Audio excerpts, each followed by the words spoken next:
Saludamos a Pedro Juan González, es catedrático y fue rector de la Universidad Lasallista y bueno, es un analista internacional muy prestigioso. Tanto es que nuestros internautas y nuestros televidentes, cuando lo ven aquí, dicen, uy, qué tan bueno señor, cómo habla de bueno y cómo sabe. Y es verdad. Bienvenido, doctor Pedro Juan, a Clickcracia, el poder de la información a un clic, la democracia en información, formación para la democracia. Gracias. Muy buenos días, muy apreciado Roger, así mismo para Oscar Mario y para Javier. Pues es muy placentero para mí poder compartir con ustedes de nuevo y estoy atento a cualquiera de sus inquietudes. Bueno, primero empezamos hablando sobre la apertura o la cerrada, yo no sé cómo decirlo, del cónclave. Y digo apertura porque hoy empieza. Hoy los 132 nos acaba de precisar nuestro colega Javier Arboleda, serán quienes decidan cuál va a ser el sucesor del Papa Francisco. Pero como es cerrado, será entonces no apertura, sino encerrada. ¿Qué pensamiento tienes al respecto, doctor Pedro Juan? ¿Cuál expectativa tiene? Pues de todas maneras, para nosotros los católicos, que es una forma importantísima de mirar el mundo, de tener una cosmovisión y tener unas creencias, es muy importante este acto que está lleno de ritos y de tradiciones, puesto que ahí se va a buscar el reemplazo de una persona que ha trabajado de una manera muy particular, impactando positivamente la vida, el alma, la intencionalidad de sus feligreses, de su rebaño, como diría él. Obviamente, como mencionaba Oscar Mario, pues hay cierta tendencia a que la gente quiera cierto nivel o hilo de continuidad en términos de apertura. Alguien le dirá progresismo, de apertura para que una institución, comillas y con el debido respeto, multinacional, como lo es la Iglesia Católica, tenga y conserve plena vigencia y sepa acomodarse, sepa interpretar las nuevas realidades de las nuevas épocas. Es que usted habla de apertura. Estamos hablando de 3 bloques. Eso tiene política también, doctor Pedro Juan González, usted lo sabe muy bien. Tiene 3 tendencias, lo decía yo hace un instante, que es esta, la de la apertura, la de la reformista, ¿sí? La progresista. Desde el punto de vista ideológico, pues entonces se tiene una idea de que es la de la izquierda. Pero la palabra apertura me gusta. Hemos venido utilizando en todos estos días cuando hablamos sobre este proceso que se lleva a cabo y la decisión total final que se habrá de tomar de progresismo, reformismo, pero lo de la apertura. Ayer, por ejemplo, hablábamos de open mind, ¿cierto? De mentes abiertas. ¿Será que uno puede relacionar open mind, entonces, señor?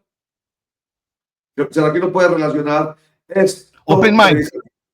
Sí, lo puede uno relacionar con una apertura mental más en esta tendencia.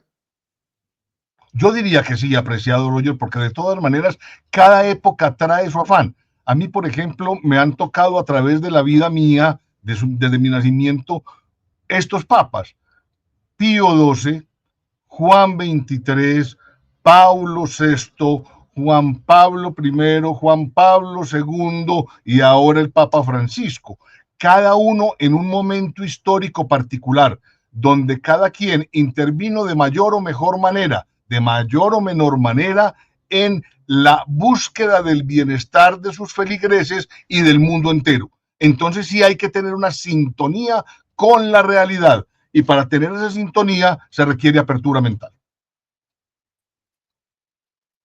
Doctor Pedro Juan, buen día. Me place saludarlo de nuevo y tenerlo aquí con nosotros porque siempre las charlas con usted son demasiado amenas y muy productivas en términos de aprendizaje. Sin embargo, yo quiero hacerle una pregunta frente al tema del sucesor de Francisco.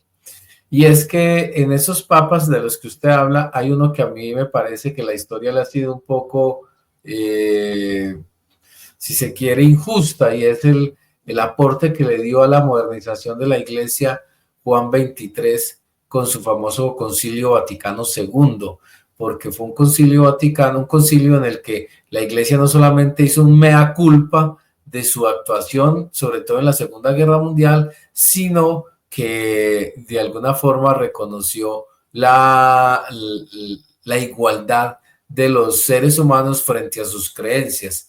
¿Usted cree que ese Concilio Vaticano II, que fue tan mencionado en su momento y tuvo tanto impacto, fue un poco desvirtuado por los papas que le precedieron?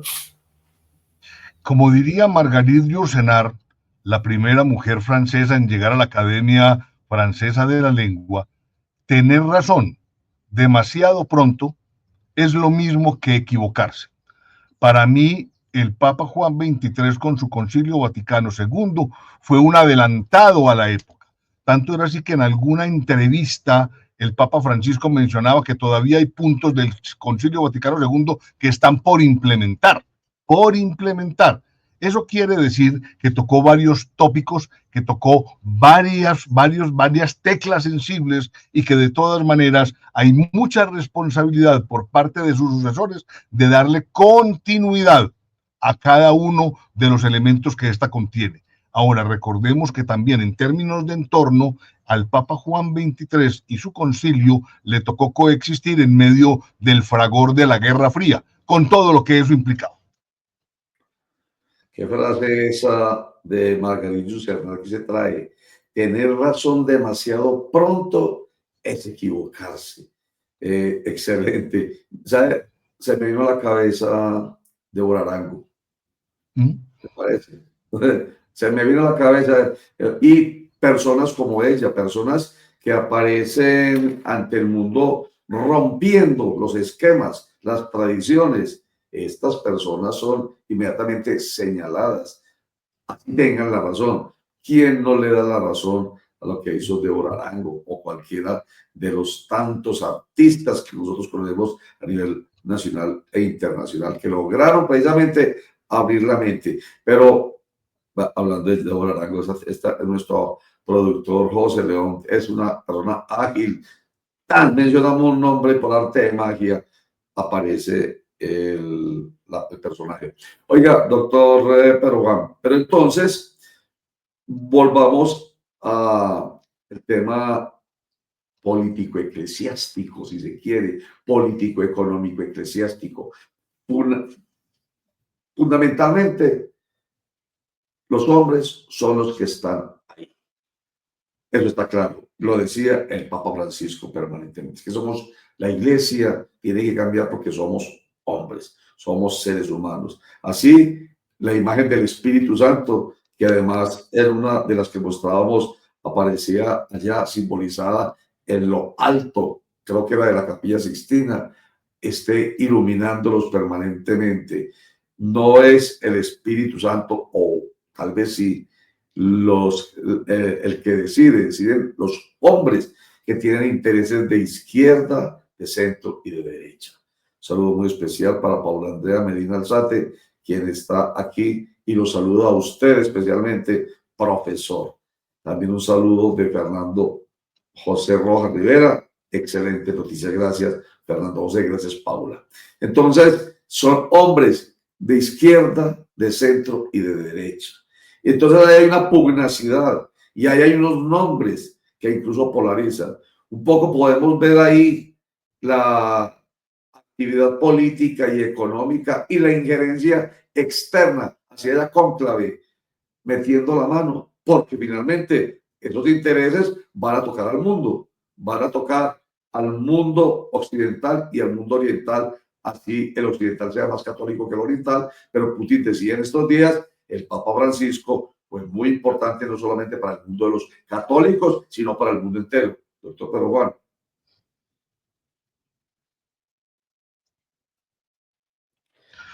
Ante todo, Roger, permíteme saludar muy especialmente a Paula y a Francisco José. Un afectuoso saludo. Obviamente, la Iglesia Católica es una institución y como institución está conformada por hombres, hombres de carne y hueso, hombres que en su esencia generan y ejemplifican las 4 dimensiones que nos caracterizan como especie. Apreciado Roger, somos hombres y mujeres, somos humanos, si nos juntamos creamos la humanidad, y si desarrollamos principios de relación respetuosos, construimos el humanismo. Es obvio que cada uno de los cardenales tiene su origen, tiene su entorno, tiene su realidad, tiene su contexto y obviamente sus intereses. Intereses que van desde lo personal hasta lo institucional. En esto lo que uno pide o lo que uno aspira o lo que uno espera es que no les vaya a quedar grande la grandeza y que de alguna manera pongan por encima de cualquier interés individual, particular, geográfico, el interés institucional y de una feligresía que dicen que en estos momenticos gira alrededor de los 1.400 millones de feligreses en el mundo. Digamos que es un número redondo, pero ya es un número muy significativo. Nos quedamos como en los 1.000, no, eso ya va más arriba. Doctor Pedro Juan, un saludo muy especial. Desde el contexto y el conocimiento que usted tiene, don Pedro, es que yo estoy viendo estas imágenes que nos pasa nuestro productor José sobre lo que será el cónclave previo al cónclave que inicia hoy, y uno vuelve a ver como una iglesia de élite, como de estrato alto, como lejano a lo que nos mostró el Papa Francisco, y eso de todas formas da una sensación nuevamente de ese distanciamiento que hubo entre la comunidad católica y la iglesia, que obviamente con el trabajo que hizo el Papa Francisco, con esa humildad, con esa sencillez que demostró, pues nuevamente vuelve a unir a los católicos a la iglesia como tal. ¿Usted cree, doctor Pedro Juan, desde su conocimiento, desde lo que ha podido leer, desde lo que ha podido estudiar, volveremos a un papa de élite o de todas formas la iglesia se va a seguir inclinando por no un papa, digámoslo, conservador del todo, pero sí más de centro o inclusive progresista, que de todas formas continúa estas banderas de la humildad y donde acercó a mucha más gente nuevamente a la iglesia, doctor Pedro Juan? Yo diría, apreciado Oscar Mario, que la institución religiosa, sobre todo la católica, maneja dentro de su patrimonio cultural los ritos. Y esos ritos poseen elementos de pompa y de boato que hay que saber manejar, porque una cosa es la pompa y el boato por adoración a Dios y otra cosa es la pompa y el boato por la satisfacción del clericalismo, como lo mencionaba el Papa Francisco. Yo diría de todas maneras que esta es una gente inteligente, hablo de los cardenales, una gente preparada, una gente que está alerta a lo que está sucediendo y se deben dar cuenta de que al menos quien llegue debe darle algún tipo de continuidad a algunos de los ejes temáticos con el cual el Papa Francisco sensibilizó a muchos de nosotros. Y para ello entonces hay que saber, doctor Pedro Juan, grosso modo, cuáles son algunas de esas características de los tres, digamos, las tres tendencias. Esa, conocida como la bergogliana o reformista, o de apertura, como usted lo ha dicho, está conformada por cerca de 75 cardenales de los 135, 132 efectivos. Ellos fueron nombrados por el Papa Francisco durante su periodo. Entonces tendríamos que esa ventaja numérica. Son ideológicamente caracterizados porque gira su doctrina en torno a palabras que usted utilizó, me parece maravillosa, la apertura. Pero apertura en torno a qué? A una expresión que yo no conocía. Apertura a la sinodalidad. Y la tengo que leer porque la palabra no es, digamos, del uso permanente, constante, y yo no la conocía. Sinodalidad, que buscando la información al respecto dice que es la que habla de la descentralización del poder y la participación democrática de todos los miembros de la iglesia, ya no solamente del Papa, no solamente de los cardenales, de los arzobispos, de los obispos, de los sacerdotes, de los religiosos, sino también de los laicos. ¿En qué? En las decisiones del pueblo católico. Habla del acercamiento a los pobres, como decía Oscar Mario, en vez de formalismos doctrinales rígidos, que son los que, a propósito de la pregunta última y respuesta suya, miran o hacen ver a una iglesia con pompa. Y habla de inclusión y de nuevo la palabra apertura a temas como cuáles, como el de la mujer participando en la iglesia, eso es de apertura. El celibato sacerdotal, pues imagínense ustedes qué ruptura. La pastoral con personas LGBTIQ+. Bueno, en fin, los divorcios de los vueltos a casar y demás. Esas son las características, pues, de este segmento, si se quiere, y hay candidatos bergoglianos como Matteo Zuppi, Luis Antonio Tagle, Jean-Claude Hollerich, Víctor Manuel Fernández y Mario Grecia. Esa es la tendencia de izquierda. La tendencia de centro está conformada, es más moderada, no la voy a leer en detalle, es más moderada, y es una tendencia que tiene como características, o mejor, como candidatos a Pietro Parolin, a Pierbattista Pizzaballa y Peter Turkson. Y la de derecha es la que también hemos venido mencionando, es la del magisterio tradicional, la doctrina muy rígida, más de pompa, se diría, y más tradicional. Entonces, bueno, vamos a seguir sobre el tema caminando o conversando durante el programa y seguramente durante esta conversación con usted, pero usted dijo algo cuando habló lo apunté por aquí, porque las cosas que usted dice son muy llamativas. Primero, que no les quede grande la grandeza. Para que no les quede grande la grandeza hay que ser humanos y hay que hablar del respeto, hay que hablar de principios, hay que hablar de valores, hay que hablar de derechos, hay que bajar de esa pompa y asentarse aquí en este mundo, en el mundo de los humanos.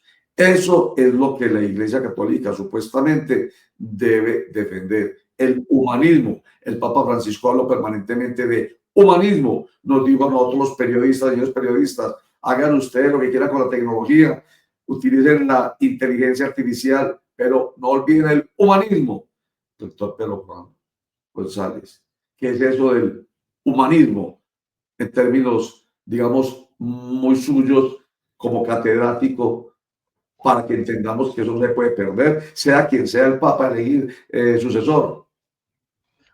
Apreciado Roger, permítame un segundo, retomo un tema que usted muy bien elaboró en la introducción a esta pregunta. Cuando uno habla de sinodalidad, y lo habla muy bien, que es descentralizar y participación, se resume en una figura que es muy simple y muy bella. Vamos todos juntos, vamos todos juntos. Y fíjese que estamos hablando de apertura y estamos diciendo entonces que hay que descentralizar y hay que participar. ¡Qué coincidencia tan especial! Recordemos que los dos principios estructurales de la Constitución colombiana de 1886, que nos duró como 105 años, fueron el centralismo y la representación. En cambio, la Constitución nueva lo que dio fue la posibilidad de cambiar el centralismo por descentralización y cambiar la representación por la participación. Digamos que de ahí, de todas maneras, se ve un método para aproximarnos a eso que hoy llamamos apertura hacia la modernidad o hacia el nuevo estado de cosas. Muy bien, pronunciábamos y decíamos que nosotros como especie somos representativos el hombre y la mujer. Ese hombre y la mujer tenemos unos rasgos, unas características que nos figuran y nos califican como humanos. Pero resulta si usted, Jorge, Mario, Gloria, Elena, todos empezamos a convivir, a coexistir, tenemos que tener un protocolo de convivencia, llamémoslo así, unas reglas de juego, y esas reglas de juego están dadas por unos principios que nos regulan. Esos principios entonces le dan fortaleza al concepto de humanidad. Y si sabemos aplicarlos y ponerlos por encima de cualquier otra cosa, empezamos a comportarnos ya, no solamente como individuos, sino colectivos. Y a eso entonces lo llamamos humanismo, colocando al hombre como centro. Es que el hombre es el actor, es el protagonista, es el eje. Recordemos que para nosotros en Occidente, alrededor de 1350, 1500, estoy redondeando números como siempre, apareció una figura muy especial que le llamamos que renacimiento.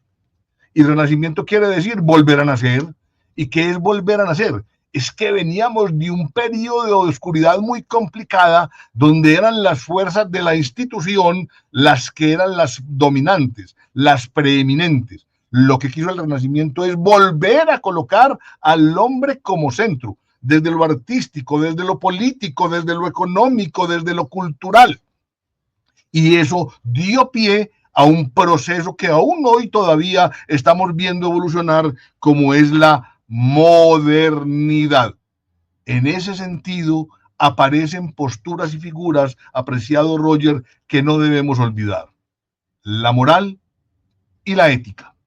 La moral viene del latín mos moris, que quiere decir costumbre. Hay formas de actuación que son aceptados por las mayorías y que sirven para ser reproducidas en las generaciones futuras, porque ayudan a la convivencia. En cambio, la ética es aquel principio rector íntimo, particular, personal, que está en mí mismo y que genera un criterio para decir sí o no, correcto, incorrecto, adecuado, no adecuado. La simbiosis entre la moral y la ética en términos instrumentales nos puede llevar a un concepto tan conocido y tan manejado como el de la legalidad. Y fíjense el cambio de dimensión que estoy haciendo. Pero entonces moral, ética, legalidad, de pronto hasta llega a la urbanidad. Y es las buenas costumbres para que nosotros, los humanos, desarrollemos el humanismo respetando al hombre. Ese es el gran propósito que hoy deberíamos tener todos los humanos en el planeta. Antes de darle paso a Javier, que quiere preguntarle algo, déjeme, yo tomo algo tan importante de lo que usted ha dicho, que es que hace parte de nuestro discurso diario, cuando se pone al hombre en el centro, y usted hace referencia a nuestra política desde el punto de vista de la Constitución, y entonces recordamos la Constitución de 1886, lo retomo porque todos los días, a modo de pedagogía, lo planteamos aquí, la de 1886, en la que la norma era lo importante, el Estado y las decisiones estatales, pero la de 1991 en adelante es la del Estado social y democrático de derecho, y pone con esa palabra social al hombre en el centro. Esa explicación que usted da nos permite entender este concepto que a diario traemos acá, diferenciando la Constitución de 1886 y la reforma que se produce a través o a partir de la Constitución de 1991, que además tiene esas otras dos diferencias, la de la representación y el centralismo, el Estado por encima en la del 86, pero la de la participación, la descentralización, la de 1991, dándole precisamente apertura a la participación, un poco parecido, pues entonces al tema que yo no conocía, lo confieso, de la sinodalidad. Gracias por esa explicación, porque nos ayuda a entender más y ayudar a entender. Gracias, doctor Pedro Juan. Javier, adelante. Gracias, don Roger. Mire, doctor Pedro Juan, ser cardenal en la Iglesia Católica significa ocupar un puesto de alto rango en el clero y ser miembro del colegio cardenalicio que elige el Papa. Los cardenales son asesores del Papa y participan en el gobierno de la Iglesia. Además, los cardenales menores de 80 años pueden participar en el cónclave que se inició hoy. Los cardenales son elegidos por el Papa y deben destacar por su doctrina, costumbres, piedad y prudencia en la gestión de asuntos. ¿A qué voy con esto, don doctor Pedro Juan? A que el Papa, según se dice, eligió por lo menos a 100 de estos cardenales y incluso utilizó de manera, no sé si inédita, un poder de veto a un cardenal, porque incluso en una carta póstuma, que se conoció póstumamente, dijo que había un cardenal que lo había sacado por corrupción, no podía votar en el cónclave. ¿Será que el Papa Francisco está asegurando una sucesión en el mando y en la línea que él dejó en la iglesia? Apreciado Javier, todos los papas de alguna manera han tenido la posibilidad de nombrar cardenales. Ahora, ¿qué es lo simpático y lo importante del asunto? Una de las características que debería tener el nuevo papa, y lo digo respetuosamente, es que sea joven, porque es que un papa como Juan Pablo II, creo, si no estoy mal, fue pontífice a los 62 años. Entonces tuvo la posibilidad de estar como 25 años. Y entonces en 25 años uno genera una línea de actuación muy clara y, ¿por qué no?, una tendencia de sucesión. Mientras más anciano, longevo, de edad adulta sea el Papa, pues menos tiempo tiene para consolidar su estructura organizacional, su esquema de gobierno, llamémoslo así, y buscar los apoyos dentro de los segundos a bordo, que son obviamente los cardenales. Obviamente, cada papa nombra a su cardenal. Uno diría, mirando desde afuera, que también busca que ese cardenal sea muy afín con sus ideas para que en un momento de sucesión lo tenga en cuenta.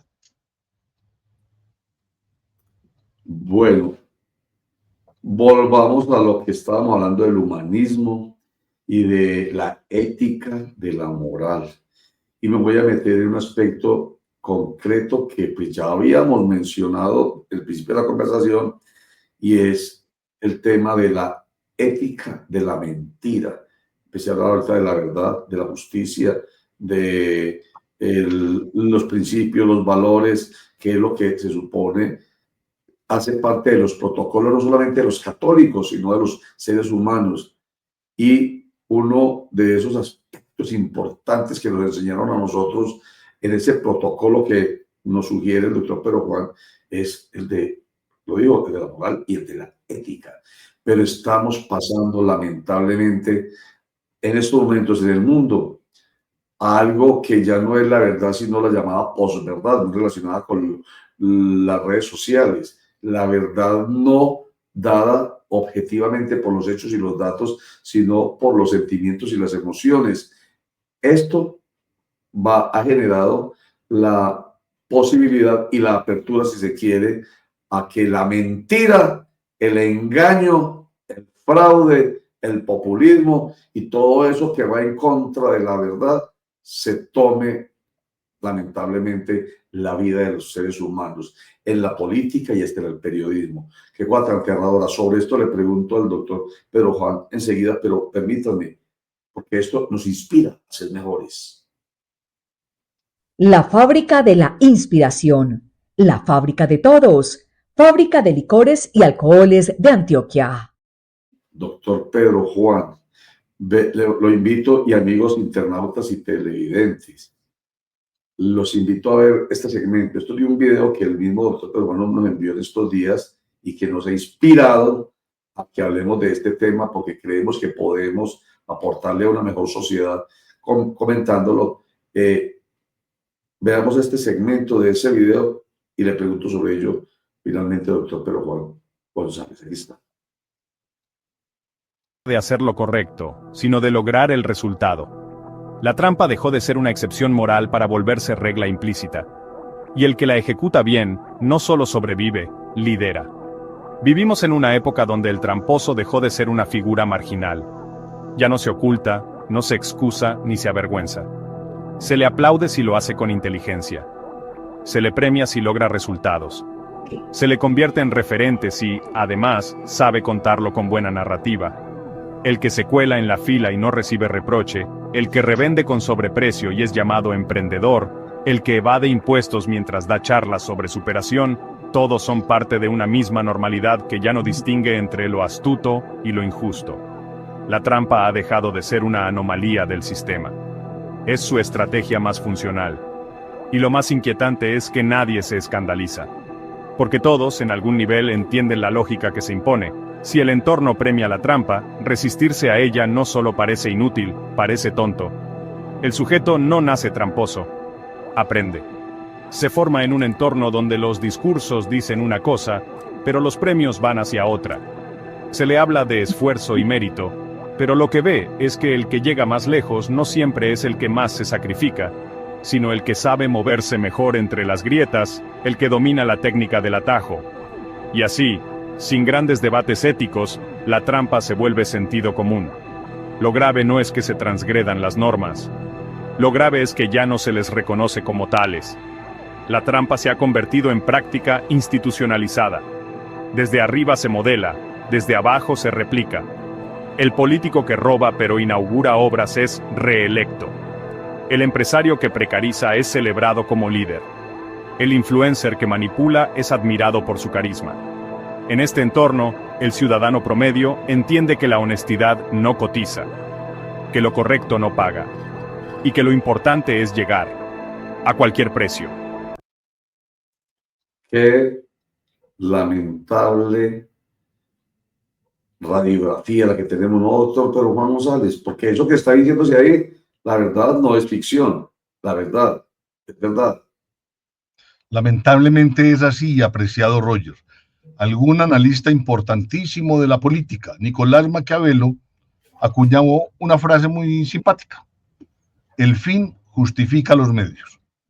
Alguien estará de acuerdo, alguien estará en desacuerdo. Lo que es claro es que de alguna manera debe haber una línea de conducta donde el respeto por uno mismo y por los demás sea la norma y sea algo que sea implícito, que sea natural, que nazca con naturalidad. Pero para eso requerimos educación, para eso requerimos formación, para eso requerimos socialización, para eso requerimos compromiso y sobre todo carácter para no alcahuetear, para no hacer cómplices por acción o por omisión de aquellos que manejan la verdad a su amaño y a su antojo, generando desconcierto, incertidumbre y deteriorando aquel sentido de la realidad real que es la que nos debería acompañar a todos en un entorno diáfano y transparente para poder seguir actuando. Que manejar la verdad a su antojo no es manejar la verdad, es distorsionar la verdad, es desinformar, manipular, enajenar y terminar engañando, o sea, yéndose al otro extremo, que no es el de la verdad, sino el de la falsedad y la mentira. Antes de que responda, Herman Falla dice: buenas tardes, noches, días desde Pereira, Risaralda. Saludo muy especial a usted, Herman Falla. Doctor Pedro Juan, la verdad manejada de esa manera es no decir verdad, sino mentir, engañar. Así es, deja de ser verdad, deja de ser verdad. Es que la verdad es una, inequívoca y unívoca. No da interpretación. Alguien dirá, es que este es muy taxativo, entonces es blanco o es negro y no reconoce la diversa cantidad de matices de gris que hay. No, pero es que la línea de conducta es correcta o incorrecta. Correcta o incorrecta. Y ahí sí hay una invitación para no solamente que los jóvenes, los maestros, la semana entrante que estamos en la Semana del Maestro y el Día del Maestro, nos comprometamos con el ejemplo, con la acción, con la no tolerancia de aquello que distorsiona la realidad. Cuando la verdad no es verdad, cada quien interpreta las cosas a su amaño. Qué bueno que mencione el maestro, porque entre otras, a usted lo invitamos a conversar de este tema por catedrático, porque es rector de la Universidad Lasallista y porque pues, ha demostrado permanentemente que tiene no solamente las palabras, sino el ejemplo y las acciones para poder garantizar pedagógicamente que la sociedad sea mejor, que los estudiantes sean la base de una sociedad mejor. Y entonces ahí es cuando hablamos de qué es lo que se debe enseñar en nuestras instituciones educativas. Pero vemos incluso unas universidades, y me excusarán algunos, universidades que tienen tendencia ideológica y entonces enseñan con tendencia ideológica, y conocemos algunos profesores que sabemos que eso no está malo, por supuesto, que tienen unas posiciones políticas y que participan, que son militantes, pero llevan a las aulas de clase esa militancia. Y entonces la universidad deja de ser universalidad del pensamiento y se convierte en doctrina. Y les voy a decir una cosa, en doctrina en todo el péndulo ideológico y político, profesores de izquierda y profesores de derecha que llevan allá a las universidades y pidiéndole a los alumnos esa palabra que hemos mencionado tanto hoy a propósito del cónclave, apertura. Entonces, es muy importante eso, doctor Pedro Juan, los profesores, pero hay que llamar la atención a la conciencia de los profesores que entiendan que son más que profesores, maestros de la vida y una vida que tiene que ser de apertura. Así es, apreciado Roger, y la universidad, como bien lo dices, es el universo, es el universitas. Es imposible no tocar lo ideológico, pero entonces sea pluralista, muestre Exacto. todo el menú y recorra el péndulo y que sea con apertura, pero con conocimientos que el personaje decida, no que le impongan. No que no le den sino una opción, no, 1000 opciones. Hay 1000 opciones económicas, 1000 opciones políticas, 1000 opciones religiosas. Simplemente usted aquí tiene un abanico de posibilidades, entienda cada uno, sepa cuáles son sus principios y escoja conscientemente. Ahora, apreciado Roger, abuso de usted para llamar la atención con respecto al concepto de maestro. El maestro empieza en el hogar, el maestro empieza en la familia, en el entorno próximo, en aquel escenario donde se incuba el proyecto más importante de la humanidad, la maduración del cerebrito de un bebé hasta que llega a la adultez, el compromiso de un papá o una mamá, o las nuevas figuras que existen hoy alrededor de familias modernas, que son distintas y respetables, pilas, debe ser la base y el fundamento de la formación. Porque es que la formación es la base de la pirámide que sirve después para educar, para capacitar, para habilitar para la vida. Pero si usted no tiene las bases sólidas, de ahí para adelante lo que construya, en cualquier momentico, con cualquier suspiro, se desbarata. ¿Y cómo lograr que los maestros esos realmente estén presentes desde el hogar, doctor Pedro Juan? Porque eso implica que haya conciencia y hay una inconsciencia terrible, y precisamente lo que nos ha traído a esta conversación, la exposición permanente a la mentira, al fraude, al engaño, al populismo en política, en fin, eso vuelve verdad lo que no es verdad, lo falso, lo fraudulento. Entonces, y a través de las redes sociales está llegando a la gente. Entonces, vuelvo a decirlo, ¿cómo lograr que haya maestros? Mejor dicho, qué desesperanza. Me excusa, pero me suena terrible porque no veo cómo un papá enajenado se pueda convertir en un maestro. Y hay mucha enajenación, entre otras, por las redes sociales. Plenamente de acuerdo, apreciado Roger. Por eso hay que definir criterios, principios, compromisos, focos claros, objetivos claros. Y si queremos autodenominarnos como buenos, pues entonces comportémonos como buenos. Y buenos es respeto a la verdad, respeto por el otro. La palabra respeto por encima de cualquier cosa. Don Pedro, mire, acá estaba leyendo algo que me pareció interesante y es lo siguiente, mire, desde Roma antigua hasta los regímenes del siglo XX, líderes como Julio César, Adolfo Hitler, Juan Domingo Perón o Hugo Chávez, pues supieron conectar con las masas apelando al resentimiento, a la promesa de redención nacional y a la delegitimación del enemigo interno o externo frente al tema de la mentira. En todos estos casos se repite una fórmula: la mentira como herramienta retórica, la trampa como método político y el populismo como estrategia de adhesión emocional. Es decir, hasta la actualidad hemos aprendido muy bien de esos referentes, don Pedro, frente a todo lo que usted viene explicando. Así es, apreciado Oscar Mario. Ahora tengamos en cuenta un pensamiento de Platón, que era más o menos un señor importantísimo. Decía él, ¿cuál es la mejor forma de gobierno? Él decía, la que funciona. La que funciona, porque me acabas de mencionar 4 personajes históricos, autoritarios todos, como común denominador. pero hay otros autoritarios que lo han hecho bien, como un Marco Aurelio, por ejemplo. No quiere decir que estemos haciendo una apología del autoritarismo, ni más faltaba. Pero es que hay reyes buenos, regulares o malos, presidentes buenos, regulares o malos, jugadores de fútbol buenos, regulares o malos, políticos buenos, regulares o malos, mamás buenas, regulares o malas, maestros buenos, regulares o malos, ¿cierto? Ahí lo que tenemos que tener también es claridad acerca del papel que cada uno de esos líderes, pretendidos líderes, desempeñan y cómo aquellos a quienes lideran deben estar educados para no ser simplemente ovejas en un rebaño que los van tirando y los van llevando por un abismo. ¿Para dónde va la gente? ¿Para dónde va Vicente? ¡Qué horror! Buscando por aquí precisamente un librito de Marco Aurelio, ahora que usted lo menciona. Las memorias, que son el clásico. Sí, y entonces es que sí, usted dice un autoritario, pero ¿cómo lo podríamos explicar? Ya que lo mencionó, qué pena. Es que siempre me ha llamado la atención la historia de los emperadores, ¿cierto?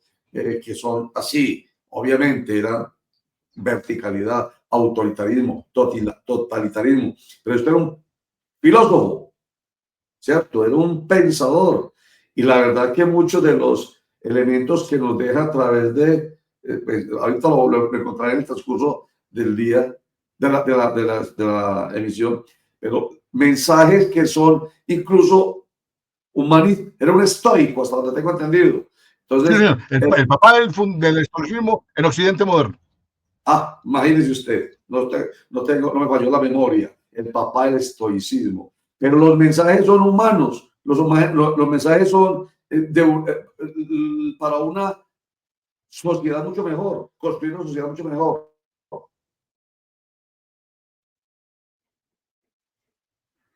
Doctor Pedro Juan González, será que se congeló él o me congelé yo. Como estamos en este tema lamentable. Germán Falla, buenas tardes, noches, días, desde Pereira, Risaralda, Colombia, Tito 16.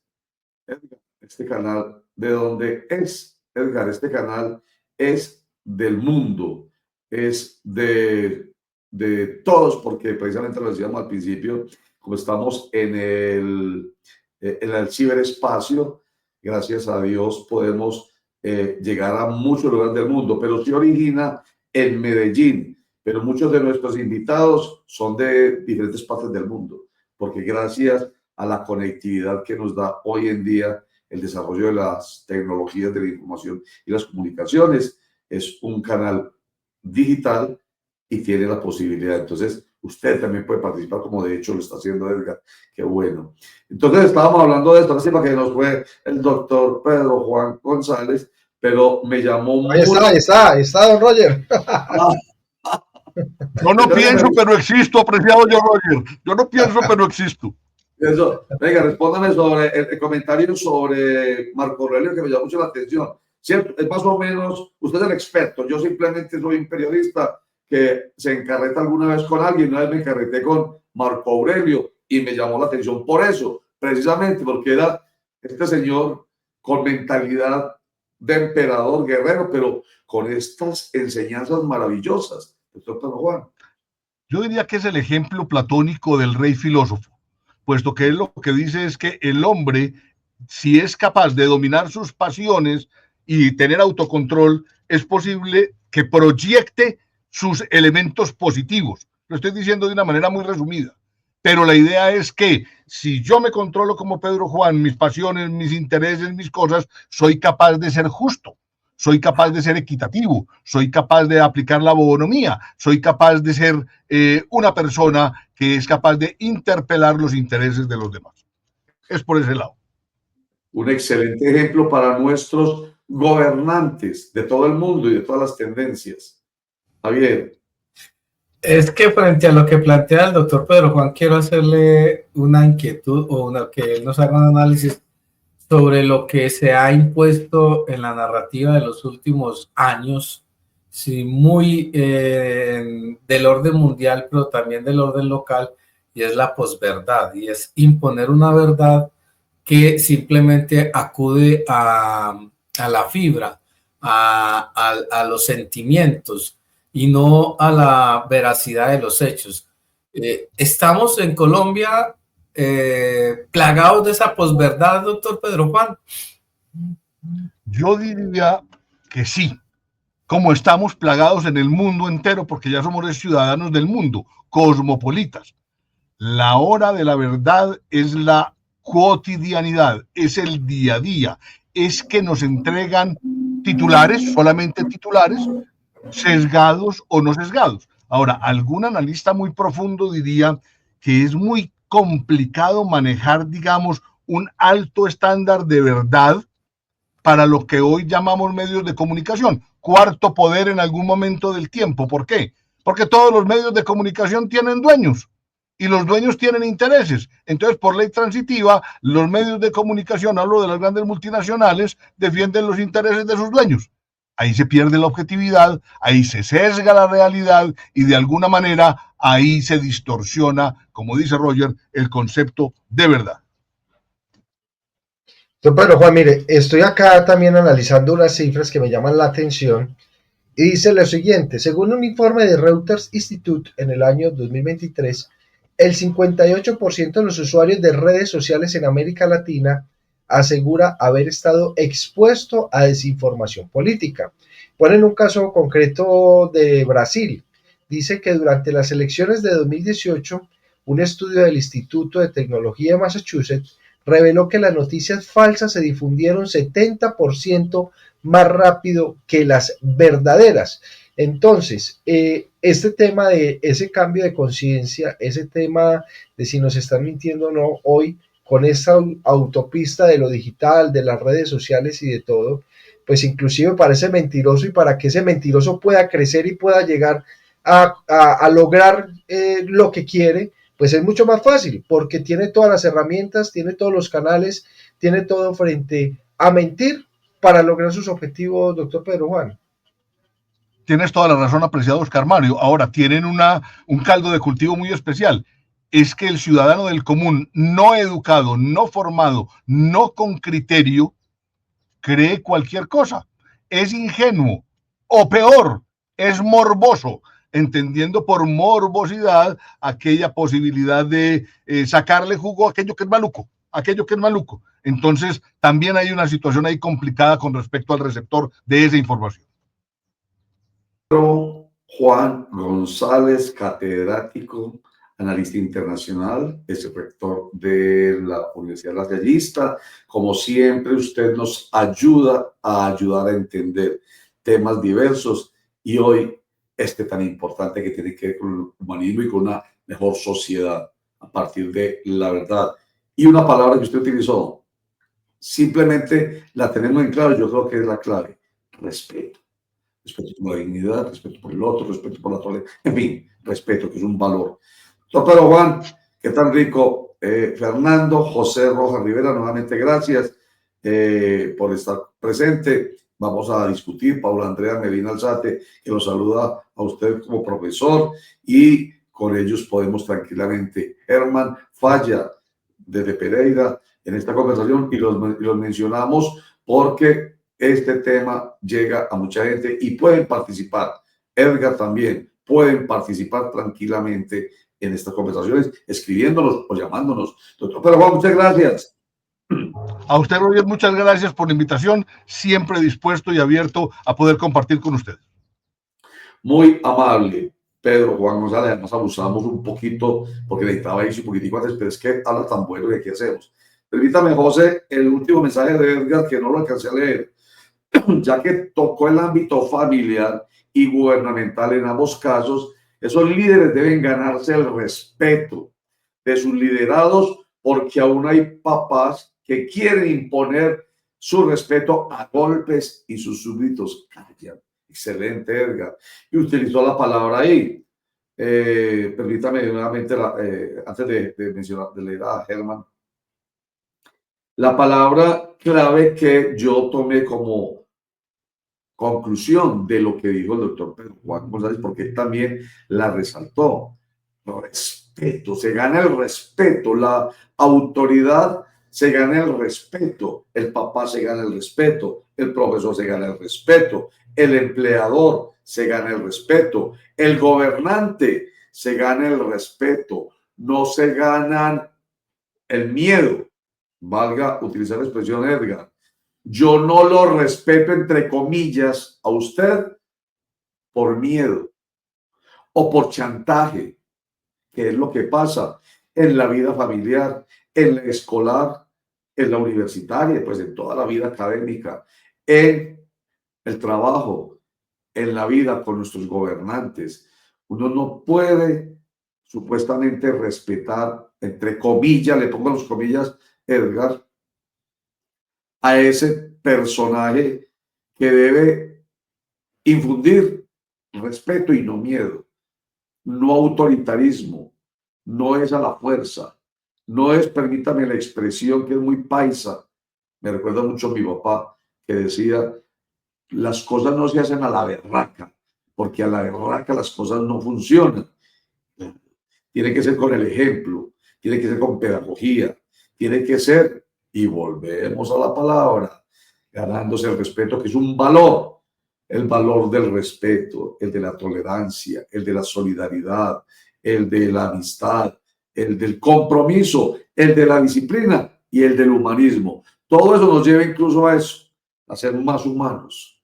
Y cuando uno es más humano, entonces entiende la dimensión del otro. Buenas tardes. Bueno, gracias. Tito 16 es que será el nombre. Tito, Germán Falla, que pena es Tito. Hablando de qué, de Tito 1, ¿qué será? Ahí está, gracias José. Tito 1, 16. Ya siento qué pena, Germán, no lo tenía en claro. Entonces usted se está refiriendo a, ¿cómo se llama esto?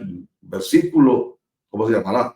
No lo sé, usted me lo dice enseguida, escríbalo por favor. Tito 1, 16. Profesan conocer a Dios, pero con sus acciones lo niegan. Excelente, maravilloso para lo que estamos hablando, Germán.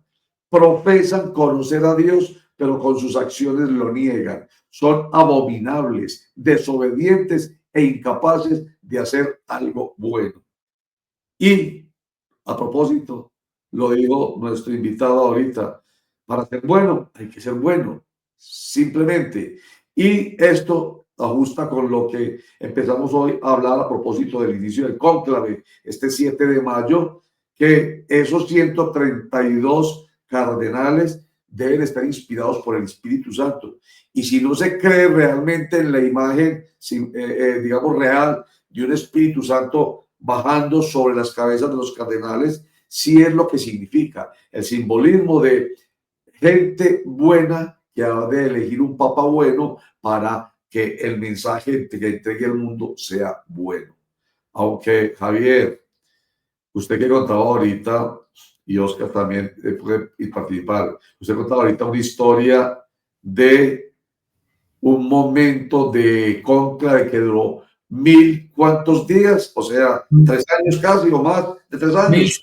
1006 días en el siglo III de Don Roger, para elegir al sucesor de Clemente IV. Ya, o sea que se demoró el Espíritu Santo 1006 días en iluminar a estos cardenales. También se hacía de igual manera. Sí, señor. Lo que pasa es que la elección del Papa ha tenido de alguna manera ciertos cambios a través de la historia.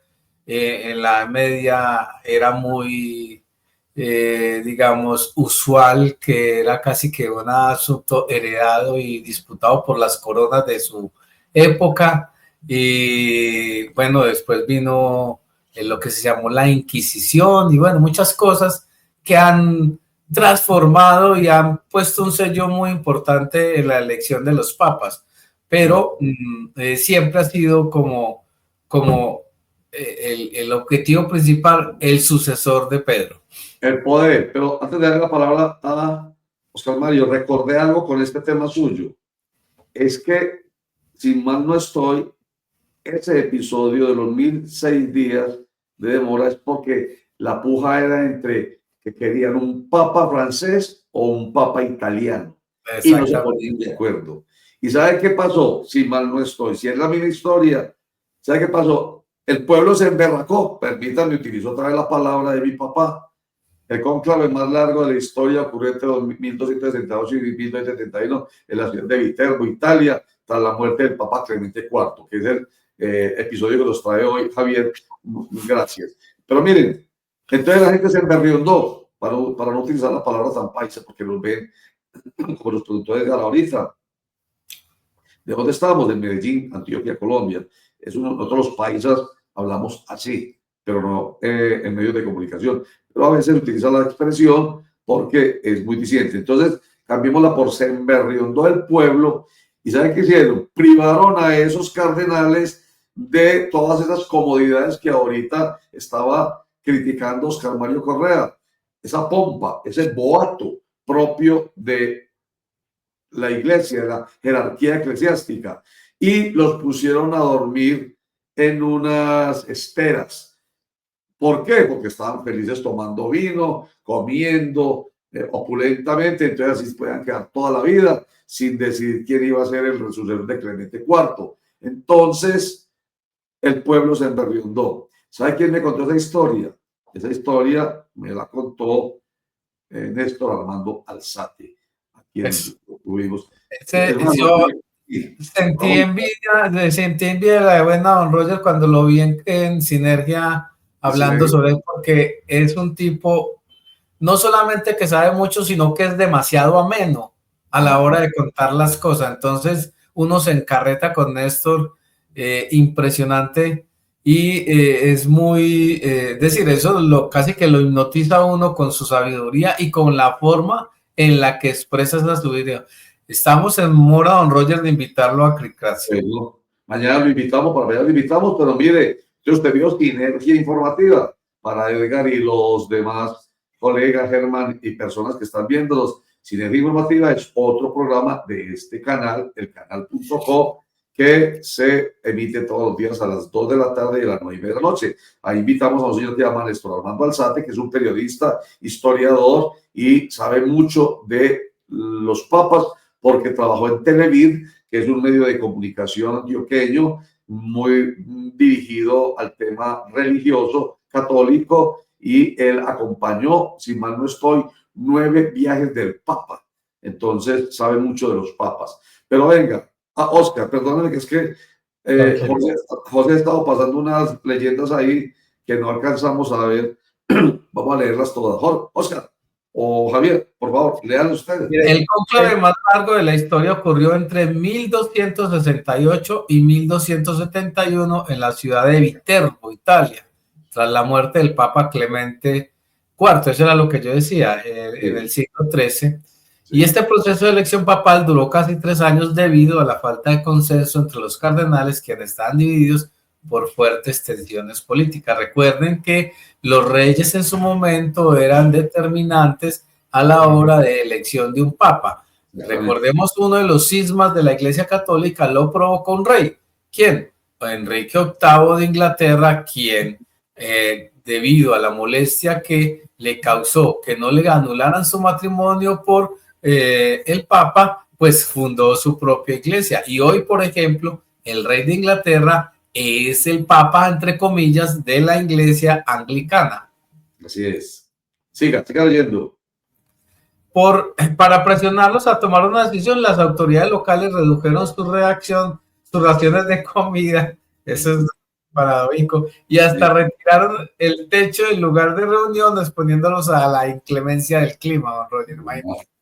Finalmente, los cardenales optaron por un compromiso y eligieron a Teobaldo Visconti, quien no formaba parte del colegio cardenalicio y se encontraba en Tierra Santa en el momento de su elección. Así es, ahí está la historia del cónclave más largo de la historia, hasta que las autoridades y la gente se emberriondaron. El Papa Nuevo tomó el nombre de Gregorio X. Perfecto. Oscar Mario, ¿qué iba a decir?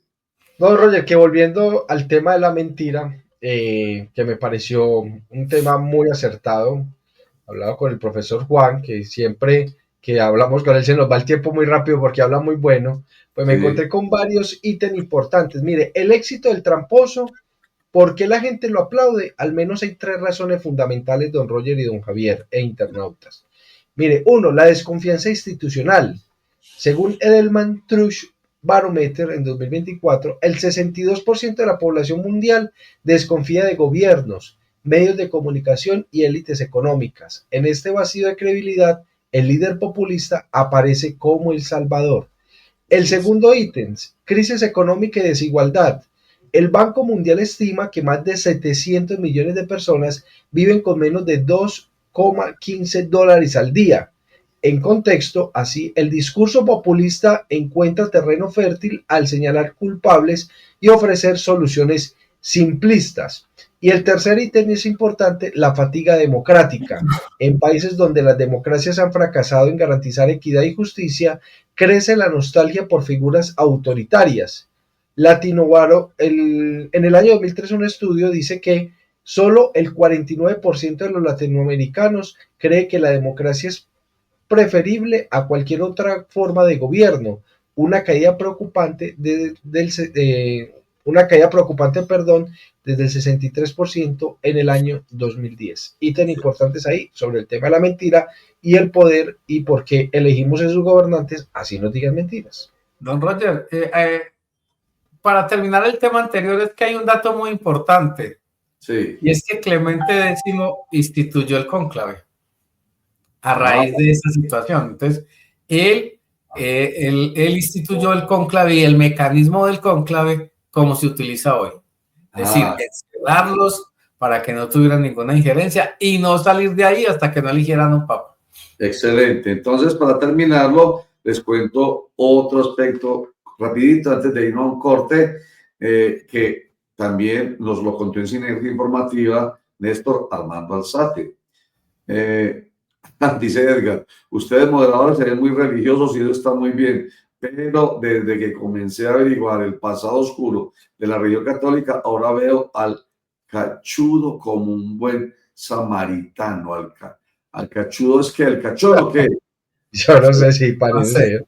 No, nosotros no somos religiosos. No, pero eso no tiene nada que ver con religiosidad, tiene que ver con un hecho histórico y de trascendencia, que y bien o mal influye incluso porque algunos ateos y agnósticos se han pronunciado frente a este problema, a esta situación. Es decir, incluso yo he visto mucho en redes sociales a muchos ateos y agnósticos hablando bien del Papa Francisco. Sí, claro. Estamos hablando de una elección que de alguna u otra manera influye en 1.300 millones de personas. Entonces, eso es un hecho. Millones. Sí, en realidad nosotros somos laicos, somos pecadores. No, sino que como hoy precisamente se establece el cónclave para elegir al Papa sucesor, entonces le hemos querido meter mucha historia, mucho tema religioso. Pero en todo caso, lo que se dice más allá de lo religioso, como hablar de principios y valores, eso realmente trasciende la religión. Esto va hacia el ser humano en general, sea agnóstico, sea católico, sea maometano, sea budista, islamista, lo que sea. Es el ser humano. Y por eso, a propósito del comentario final que ha hecho Javier, el presidente ruso Vladimir Putin dijo el momento en que murió el Papa Francisco, este Papa no solamente fue importante para su comunidad, que es la católica, 1.400 millones de los 8.000 millones de habitantes de este planeta, sino para el mundo entero. Pero más allá de lo religioso, tiene que ver con esos aspectos de construcción de un ser humano mejor para una sociedad mejor. Pero es decir, el cachudo es cachón, ¿o qué? Edgar, si puede escribirnos si se refería a eso y desde dónde nos escribe Edgar también sería bueno. Si de pronto es que no conocemos el término, ¿no? Por eso yo no conozco si se refiere a eso, pero es, o sea, el respeto. Mejor dicho, aquí se utiliza. Yo entendí algo como lo siguiente: el que peca y reza, empata. Empata. ¿Han oído hablar de eso? Y aquí hemos dicho mucho de eso. En redes sociales hay gente que sale con una imagen del corazón de Jesús aquí atrás, ¿cierto? El perfil, la foto de perfil. Uno ve a una persona con el corazón de Jesús o con la Virgen María o con la familia y que ama mucho a la familia y que el respeto por la familia, y lo que escribe es aterrador, injuria, calumnia, difama, quiere ver muerto al otro. Entonces, al diablo, don Roger, que se refiere es al diablo. al diablo. Bueno, listo, gracias por la aclaración. Pero incluso eso recuerda una de las palabras célebres de Francisco. Él decía, prefiero un ateo que haga las cosas bien y sea buena persona a un creyente que vaya todos los días a misa y salga a pecar. Así es, así es. Entonces de eso se trata. Bueno, y terminamos la historia, que son anécdotas. Terminamos con que el Espíritu Santo, yo le preguntaba a nuestro Armando Alzate, oye, Armando, y ese cuento del Espíritu Santo, si es verdad que el Espíritu Santo baja. Entonces él decía, pues es un simbolismo, pero le cuento que una vez sí el Espíritu Santo eligió a un papa, y fue en el año 236. Resulta que estaban ahí reunidos antes de que se instaurara el cónclave, del cual ya nos explicó Javier, que fue después del siglo, ¿qué? XIII. Sí, de ahí antes de ese episodio de los 1002 días, de ahí en adelante, Clemente instauró el cónclave. Pero antes se elegía el Papa en plaza pública, y estaban ahí los cardenales y la gente. Y nada que elegían al Papa, cuenta Néstor Armando Alzate, 236 después de Cristo. Nada que elegían al Papa, y votaban por uno y gritaban por el otro, y en contra del uno y en contra del otro. Cuando llegó un campesino de nombre Fabián, que había llegado a Roma a vender sus productos. Terminó de vender sus productos, le fue muy bien, se metió sus denarios al bolsillo, o sus monedas de oro, no sé cómo ya se llamaba en ese momento. Y entonces es que este gentío tan horrible que hay aquí, y se asomó Fabián y se dio cuenta que estaban eligiendo al Papa y no se ponían de acuerdo. Pues se paró a mirar Fabián, y resulta que una paloma empezó a descender, y bajó la paloma y se posó en la cabeza de Fabián.